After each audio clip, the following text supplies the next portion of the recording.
ungadliwa njengedlozi elinomona noma njengedlozi elidestroyayo noma elibulalayo. Mina ngithatha umdliwa ngiwuphendule ngiwenza ube inhlanhla kodwa emnyama ngoba umdliwa uyidlozi elimnyama. Yebo mkhulu. Ihlukene igaba zintathu. Uyangizwa? Khona inhlanhla emnyama ehlala isikhathi esincane, kube khona inhlanhla emnyama ehlalayo, kube khona inhlanhla emnyama ka life. Uyangizwa? Ayipheli. Ilena ngikhuluma ngayo ukuthi lena mawuzoyithatha uhamba nomkakho. Niba babili. Angithi nini umcebo wena nifuna uphele noma ngafuma noma ngafuba. Kodwa nifuna inhlanhla emnyama iphinde isale einganeni zeni iphile. Yebo. Uyangizwa? Ngiyacela umuntu ezoyithatha inhlanhla emnyama ikhona into ezokwenza. Lana ngikhuluma ngasigubha, ngikhuluma ngaphondo, angikhuluma ngasithwala, kodwa ngikhuluma ngenhlanhla emnyama ezofike yenzela umuntu lento ayifunayo. Akusona isithwalo lesi. Akusona isithwalo lesi.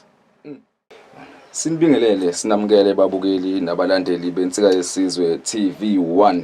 Sekushaya sona ke leso sikhathi ke ukuthi ke siphinde ke sihambele noma ke siphume ke siye lapha ke endaweni ke zokusebenza zodokotela nje ubuseziwazi ukuthi ke insika yesizwe TV ihamba ke ifike iqathatha esigodlweni ke la kusebenzela khona udokotela. Sifike ke sixoxe naye, sihlale phansi sikhulume sidikide ke indaba ke ehlangene nethongo noma nomsebenzi nje wa traditional healing as a whole. Namhlanje sithe asiphume selapha endaweni ke yaselindelani ngesimo sokuthi abalaleli noma ke abalandeli bensika yesizwe TV bayasihlupha bathi ke kunodokotela okwamveza la ku channel kuthiwa ke umelaphi uNkulumbane. Bathi abantu cha mkhulu sikuzwile dokotela, bayafisa abantu ukuthi siphinde sibuye nawe sizochaza noma sithi naba kabanzi ngaloya msebenzi ebesikhuluma ngayo evidweni edlule. Kodwa ke nokuthi ke singene kuyona futhi udaba siqalela dokotela sikunikeze ithuba ubingelele wamukele usamukele ekhaya kuze ke sikwazi ukuqala ke umsebenzi. Usitshele futhi ubalo hleli na njengamanje. Emakhosini siyabingelela obingelelayo uyena uNkulumbane ekhehla lami la endaweni yaselindelani lapho engikhona. Ilapho engichatha khona abantu ngibaphalazise ngibagqumise ngibagcabe ngibanike lokho abasuke befuna ukuthi ngibanike khona. Ngibakhiphe lakho abafuna ukuthi kukhishwe kubona. uNkulumbane lokhulumayo waseMankwanyaneni ngikhona la elindelane ngokusebenza. Isigodlo sakithi yiso lesi engikusona esilana nje endaweni engazuthi siyihlathi. Kodwa ilapho ke ofika uthole khona ukuphila nokufike uphiliswe khona emakhosini. Mkhulu sibonge ukwamukeleka ekhaya, sibonge ukwamukeleka la entumbeni ukuthi sikwazi ngathi ukufika sizokhuluma sizoxoxa sizohlala phansi sikhulume nawe njengodokotela obusy omatasa. Kodwa ke ithuba yakwazi ukusinikeza ukuthi cha ngenani bafuthi sikusebenza isikhashanyana ngoze ngikwazi nami ukuqhubeka nabantu ngisebenze nabo. Mkhulu kune video esiyenzile noma angingayi kwi video ngiye kuma comment. Kune video esiyenzile ekhuluma ngento abantu abade bengayilindele abade bengayazi kahle. Sikhuluma ngenhlanhla emnyama. Mkhulu kuma comment sections noma abantu bangifonele njoba sayikhipha inombolo yokuthi bayazi abantu kuma previous video kunenombolo esesiyikhiphe se TV uqobulazo ukuthi uthinta thina usithinta kuyinombolo ekanje kanje. Kunomkhulu dokotela oke wasithinta wasibuza ukuthi umkhulu besimfihlephi sokulesi sikhathi besingambezi ingane udokotela omkhulu uNkulumbane. Sathi cha mkhulu uNkulumbane sihlangane naye nje khona nathi ekutheni umsebenzi phela siyawuhambela sase sikwazi ukufika kuye. Wathi kunento akhulume ngayo kwi video eyodwa yenzile wakhuluma ngenhlanhla emnyama. Uthi umkhulu uyafisa dokotela noma uyakucela mkhulu ukuthi uthi umnabela kabanzi unento ayidinga uyayidinga mkhulu ngifuna uqamanga. Kodwa uthi ngicela umkhulu esinikeze incazelo futhi kodwa sizongena kuyona yonke ingxoxo sibe nayo sengenze ukuthi siqale sibuyise icathulise nalowo angabonanga ivideo ukuthi besikhuluma ngani. Mkhulu kancane ngabafishane usichazele ukuthi yini inhlanhla emnyama. Emakhosini kumndawe nomndiki khehla lami ukukhuluma ngenhlanhla emnyama into ejulile nentende. Inhlanhla emnyama ikhona yaphila. Inhlanhla emnyama ikhona ephila. Ngithatha umdliwa womuntu. Uzongizwa lo baba mangikhuluma ngomdliwa ngoba ngicabanga ukuthi ubaba omdala angimazi lo muntu enikhuluma ngayo ukuthi uzwakala njengomuntu ongakanani mkhulu inhlanhla emnyama ikhona iyaphila idinga umuntu osene alignment inhlanhla emnyama idinga umuntu osene nkombandlela wokuthi uyazazi ukuthi uyapi idinga umuntu inhlanhla emnyama onamandla nonesibindi nozothatha isifungo mayezothatha inhlanhla emnyama khehla lami khona ngisuke ngiphendula umdliwa osuke ubhidliza noma osuke udla lokho osuke ukuphemba umdliwa unjengedlozi noma unjengesilwane othi mawuthi wena uyakhanda ebese siyabhidlisa umdliwa unjengedlozi elinomona noma unjengedlozi elidestroyayo noma elibulalayo mina ngithatha umdliwa ngiwuphendule ngiwenza ube inhlanhla kodwa emnyama ngoba umdliwa uyidlozi elimnyama inhlanhla emnyama ifuna umuntu phehla lapha yebo mkhulu inhlanhla emnyama ifuna umuntu ozaziyo ukuthi unomndeni ifuna umuntu inhlanhla emnyama ozaziyo ukuthi mangithi mina nansi inhlanhla emnyama wazoyithatha la ekhaya ufike usukela usuka khona usuyazi ukuthi uzofuna inhlanhla emnyama ifuna umuntu onomndeni ozokwazi ukuthi yena unakekela umndeni ayifuna umuntu othi usafuna ukuhamba indaba yemgroove ayifuna umuntu osathi uyadlala inhlanhla emnyama ifuna umuntu othi mina ngiyondla mina ngiyi-breadwinner ngaphandle kwami umndeni wakithi noma ekhaya lami alikho ndawo inhlanhla emnyama le inhlanhla emnyama ifuna umuntu osehlukanisile uyangizwa yebo mkhulu enye futhi inhlanhla emnyama isebenza kakhulu ngabantu okuthiwa ngama-side chick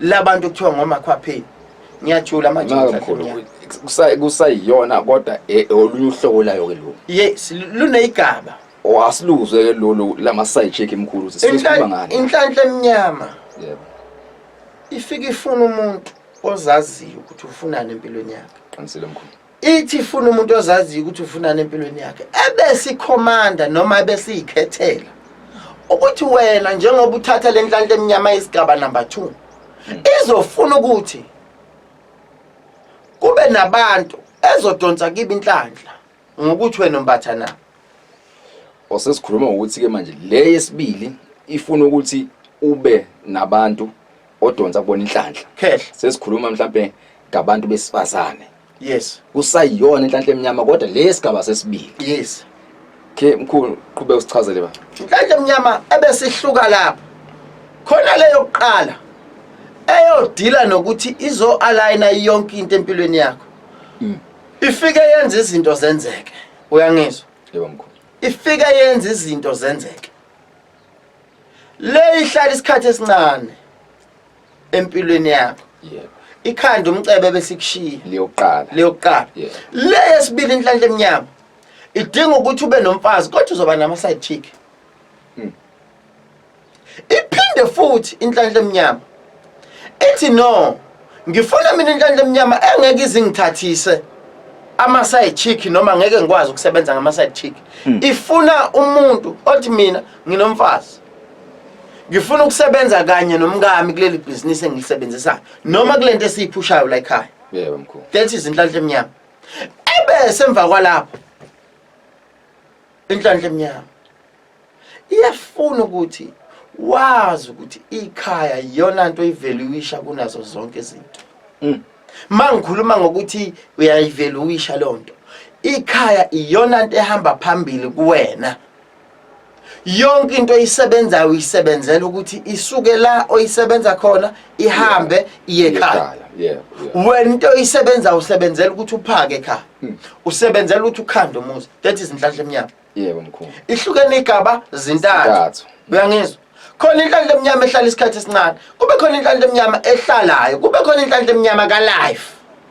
uyangizwa ayipheli ilena ngikhuluma ngayo ukuthi lena mawuzoyithatha uhamba nomkakho niba babili angithi nini umcebo wena nifuna uphele noma ngingafumana noma ngingafubaba kodwa nifuna inhlanhla emnyama iphinde isale einganeni zeni iphile yebo mkhulu uyangizwa injenge ngizothi into ezoba njenge life insurance ukuthi uma nihamba kusala impilo emnandi einganeni isala iqhubeka ikhanda inhlanhla emnyama le khehla lami njengoba ngisho ukuthi inhlanhla emnyama iyakwazi ukuyikhethela especially le yesibili iyakwazi ukuthi mayithatha umuntu osifazana idle emadodeni uyangizwa thokoza mkhulu ephende futhi inhlanhla emnyama mayithathwa indoda ikwazi ukudla kuma side chick labantu ekuthiwa ngomakhwapheni khumbula khona umuntu ozoyibuza lapha ekhaya ukuthi kungani mina kungaphumeki kulolu thando engikulona kodwa futhi kulolu thando engikulona nginikezwa yona yonke into qaphela ikhona inhlanhla emnyama kulona ikhona la yes khehla so inhlanhla inhle inhlanhla emnyama ngiyacela umuntu ezoyithatha inhlanhla emnyama ikhona into ezokwenza lana ngikhuluma ngasigubha ngikhuluma ngaphondo angikhuluma ngasithwala kodwa ngikhuluma ngenhlanhla emnyama ezofike yenzela umuntu lento ayifunayo akusona isithwalo lesi and umunye umuntu lapha nekhaya uzothi inhlanhla emnyama ilandwe ngithi mina umuntu inhlanhla emnyama ikhona iyaphila ngizokunikeza yona inhlanhla emnyama khehla lama kuyona into ezothiwa sisazobona inyanga ukuthi kwenzeka kanjani inhlanhla emnyama khehla lami ithe pop up kuyashesha usuku uphethe ijackpot uyangizwa mkhulu inhlanhla emnyama khehla lami sikwenza yona tarali mawusukuzelana esigodlweni ungitshela ukuthi khona la uphuthuma khona uyohamba ngikubuyisele emuva uyiphethe inkomo yayo inhlanhla emnyama ngoba mangifuna ukukhanda kofanele ulalele mina mawungangilaleli mina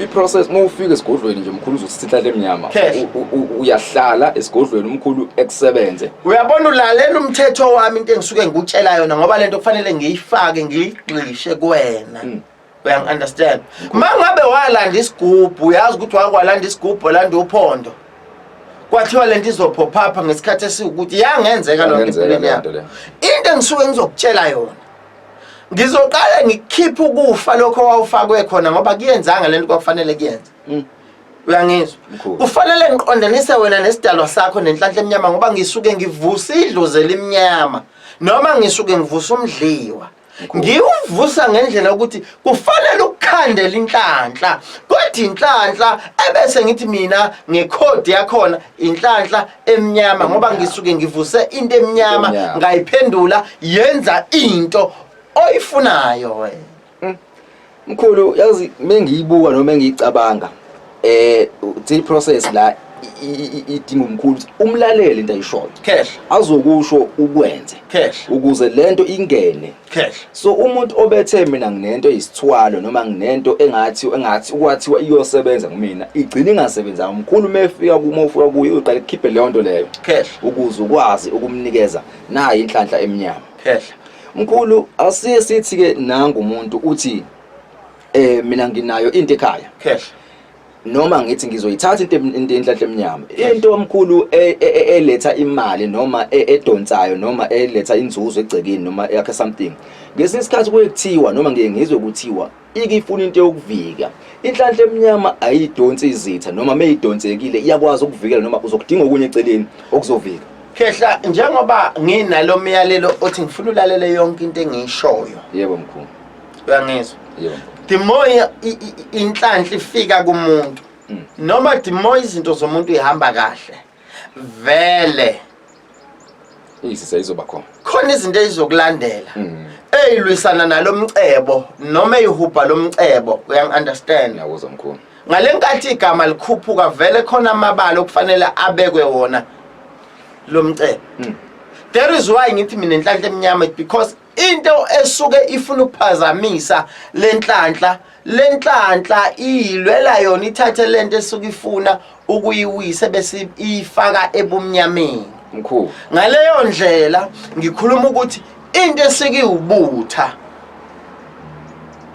kuwena wena ophethe inhlanhla emnyama inhlanhla emnyama iyakwazi ukuyigwinya leyanto ifake ebumnyameni kusho ukuthi siyibulele so akudinga ukuthi ngithi sengidinga esokuvika ngidinga esemali ngidinga khehla lami inhlanhla emnyama iyalwa ikhombo iyodwa inhlanhla emnyama iyalwa Mina lana ngikhulumi ngento ekuwukuthi ngithi mina silindeni u2 months hayi ngilindi yeza uyangizwa Yebo mkhulu. hayi linda kancane saklina hayi linda kancane ini cha ngikhuluma ngenhlanhla eminyama mina ngiyazi umuntu uhambile wayolanda isigubhu Yebo.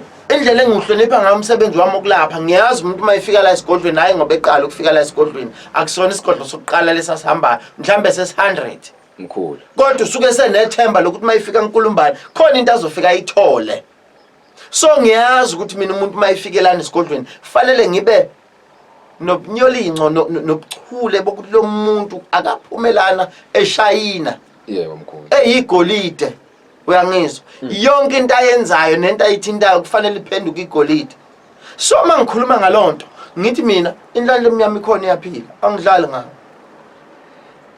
Mkhulu abantu bathi noma ngithi kwabanye abantu banomqondo ukuthi abakazi bebone into eminyama umuthi lokhwana inhlanhla eminyama. Okay.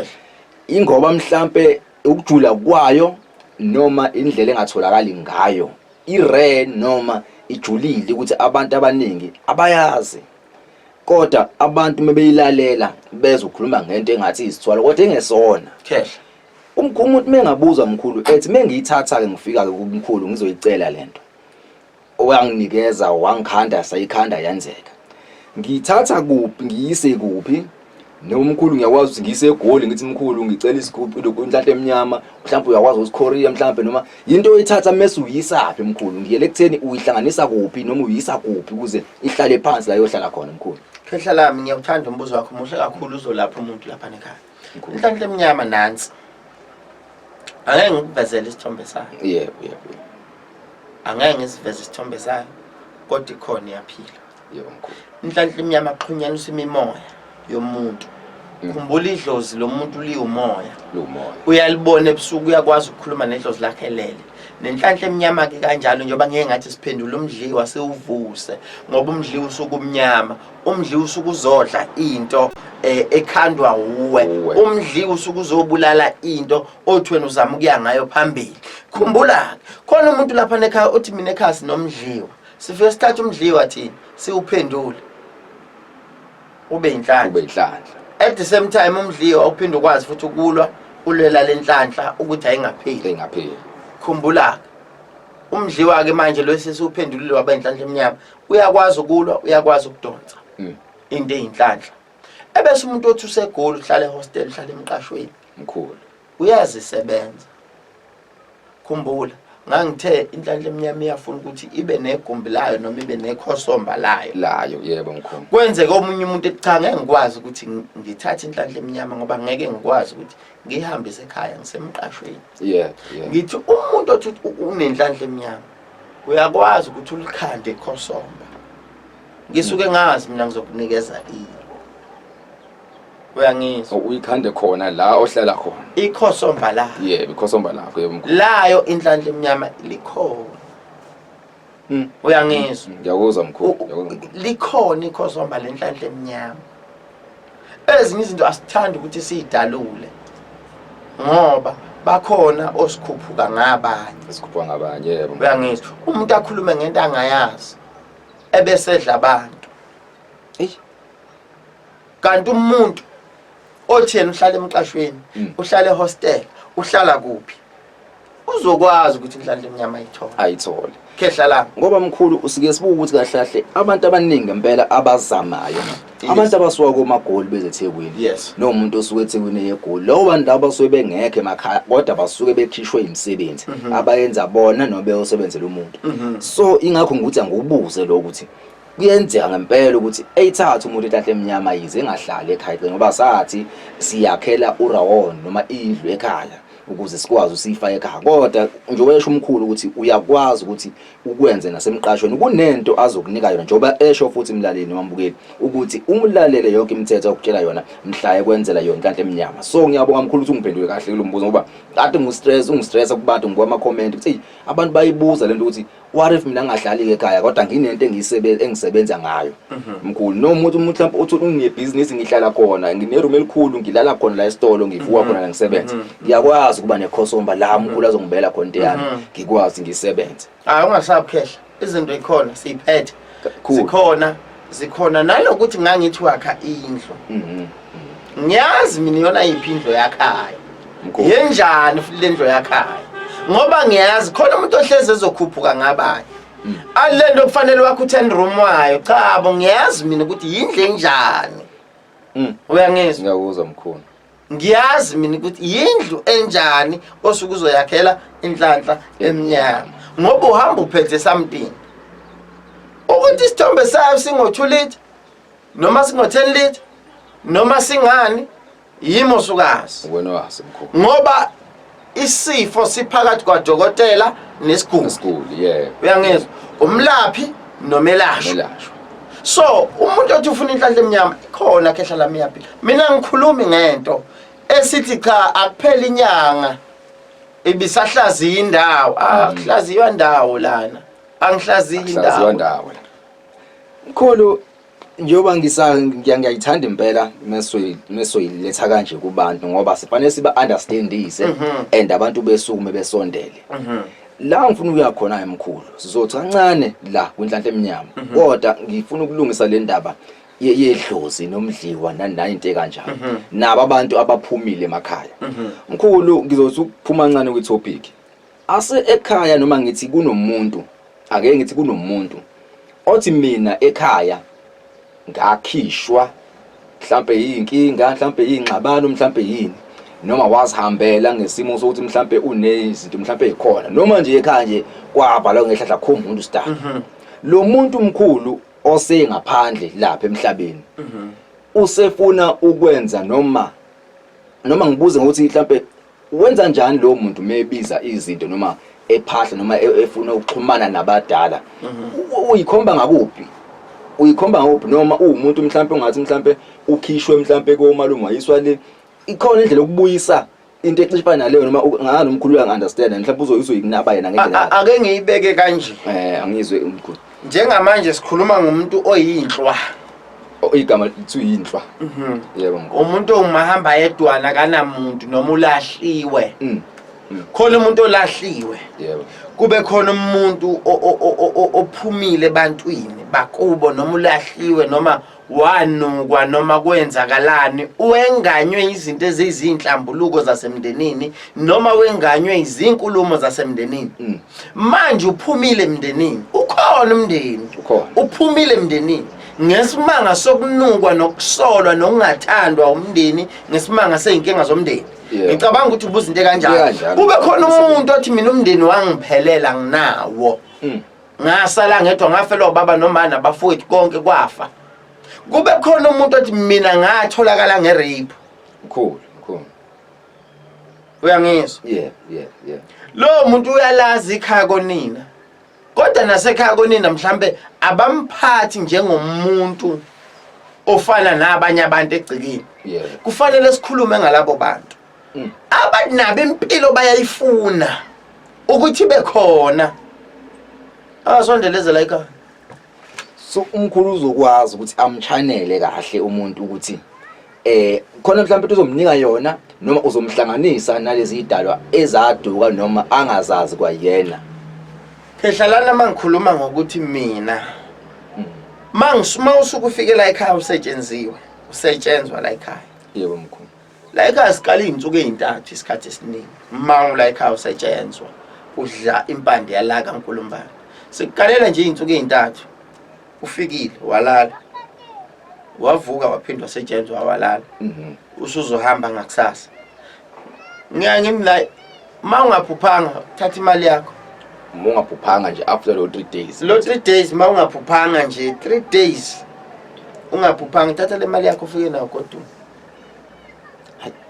ngiyakuzwa mkhulu ngithemba ukuthi ke nombukeli lapha ekhaya uyakuzwa uyayizwa kusuka nje lapha emumva kuyinto enhlanhla ukuthi ihlukene inhlanhla yenyama ihlukene kathathu sangena kuyo sathi ukugxila kancane saphuma futhi kuyo seza futhi ekutheni ke muhlala le endaweni ufuna ukuyithatha inhlanhla eminyama uyiba ngiyayithanda mesuyilandesa nje ngoba yabona manje sifaka ngisho okunye ebengakucabanga ukuthi sikhulume ngako kwalabantu abathi mina angazi ukuthi ngibizaphi noma angizazi nokuthi ngaqhamuka kanjani kodwa ngiyafisa ukuba nendlela la ngizokwazi ukuxhumana khona nabantu abadala. Ebese into ithi khehla lami. Yebo mkhulu. Sinamanzi emhlabeni.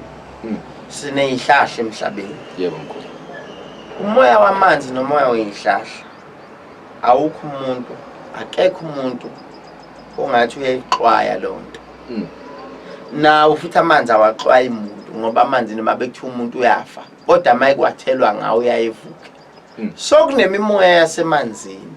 Mkhulu. Ekwazi ukuthi umuntu oyinhlwa noma umuntu ongumlahlwa mawumqondanise nemimoya yamanzi nemimoya yezihlahla sengikhuluma nemimoya yentaba nemimoya yasemfuleni. Umuntu oyinhlwa siyakwazi ukuthi sikwazi kumqondanisa naleyo mimoya. Uma simsebenza ngishilo ngathi ungazi la ekhaya uxhamazela uthi uphuthuma emeetingini uthi uphuthuma ku. Kufanele uze la ekhaya wazi kahle ukuthi uthatha leave. Mkhulu. Ushiye le nto ishiye lapha ekhaya iya operator uze la ekhaya uzothatha lensebenzo. Kufanele wazi ukuthi mawufika la ekhaya awuzile kumaxhamazelana la. La ekhaya khona kamaqhuma xethu usuqedile uqhuma okay qoka hamba cha akusikhona la ekhaya. La ekhaya sizokwenza ukhathalo ulalo beyimvithi. Ngoba into esuke siyenza sifanele siyifake igxile. Nesikhiphayo kufanele siyikhiphe iphume ukuze usala uphila. Uyangizwa? Masithi sifake imimoya siqondanisa wena nemimoya leyo oyifuna. Kufanele siyifake igxile. Igijime negazi kuwena. And futhi kufanele wazi ukuthi mawuzosetshenzwa la ekhaya ikama hamba ubuye la ekhaya. Sinayo inkolelo ukuthi la ekhaya umlinga sinawo kodwa umuthi siwuphethe. Nemimoya futhi siyiphethe. That is why ngisuke ngithi mina uma ngikhanda umuntu ngisuke ngikhanda umshado nomuntu. Mkhulu. Nalento engisuke ngimnikeza yona. So kufanele wazi umuntu ozala ekhaya awuzile ukuzodlala. Mkhulu. Awuzile ukuzodlala mawuse la ekhaya. Sisuke sizokunika lento ephilayo. Sisuke sizokufaka impande thina. Kakhulu. Sisuke sizokufaka impande nomoya wayo impande. Okufanele ikhulume kuwe iqondane nawe.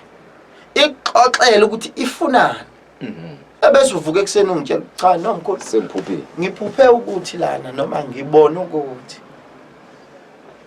Sengiyazi ke mina ukuthi kufanele sithathe inani. Nani. Ngoba kusuke kukhona ayengifuni into engenayo. Hayi mkhulu mina ngiyakuzwa ngithembe futhi ke nombuyele ekhaya uyakuzwa.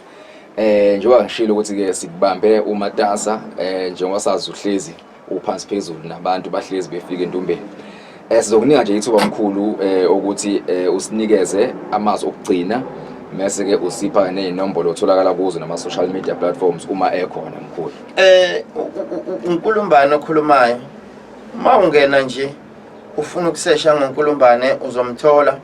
Ayikho into engeke uzuyithola ngoNkulumbane ukuthi kunabantu abafisa ukusizakala lapha nekhaya. Njengoba befisa ukusizakala kufanele azi ukuthi usizo la ekhaya lukhona. Ngalo yamhla ka28 ngithi abantu othi ufuna ukusizakala ngabe useGoli ngabe useKapa ufisa ukusizwa mahala. Uyangizwa ukuthi ngithini? Mahala. Ufuna ukusizwa mahala. Ngabe ufisa ukugezwa unenkinga yesilwane ufisa ukusizwa mahala. Unenkinga yokuthi ufisa ukugezwa mahala ngomhla ka28 June. Ngabe usuke eGoli usuke eKapa usuke eMpumalanga usuke eFree State Limpopo la KZN othi ufisa ukusizakala mahala siyobe sigeza abantu. Okunye bese kubona ke la esigodlweni uyobe sekukhokhela. Kodwa insebenzo yosuku yobe imahala kuyobe ngomhla ka28 June kuyobe kumgqibelo mkhulu. Ngomhla ka28 June kiwo lo nyaka ka2025 othi ufisa ukugezwa sobe sikugeza ngomuthi sikugeza ngeswasho sikugeza sikukhuculula emanzini. Othi ufisa ukugezwa ngomhla ka28 June kuyobe kumahala. Uyophatha imali yokugibela yiwe emanzini. Uyophatha imali yani yokugibela kuphela.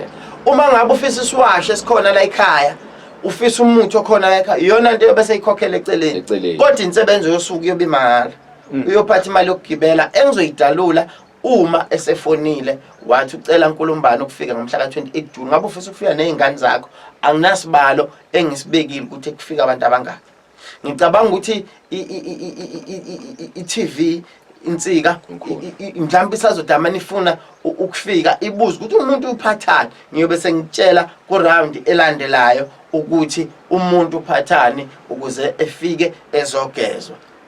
Haleluya. Yonke into yoba imahhala.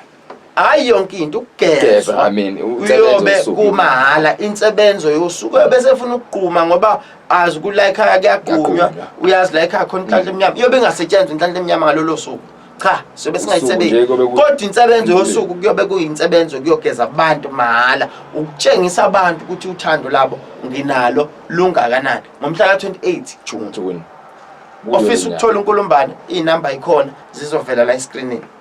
Mkhulu sibonge ithuba usinike lona ukuthi ke sizohlala nawe sixoxe sithi ukubona lapha nalapha njengoba eshilo omkhulu nge28 ka June kuyobe kuyiwa emanzini kumahhala kuye emanzini okunye okufuqa esigodlweni kuyobeke sekuxoxwa kodwa ke inombolo yokuthi umfonele umkhulu ukuze ukwazi ukuthi ukusho ukuthi uyeza umndeni uyafika abangani bayafika akanaso isibalo mkhulu asibabona abantu kwivideo landelayo Ngonyama.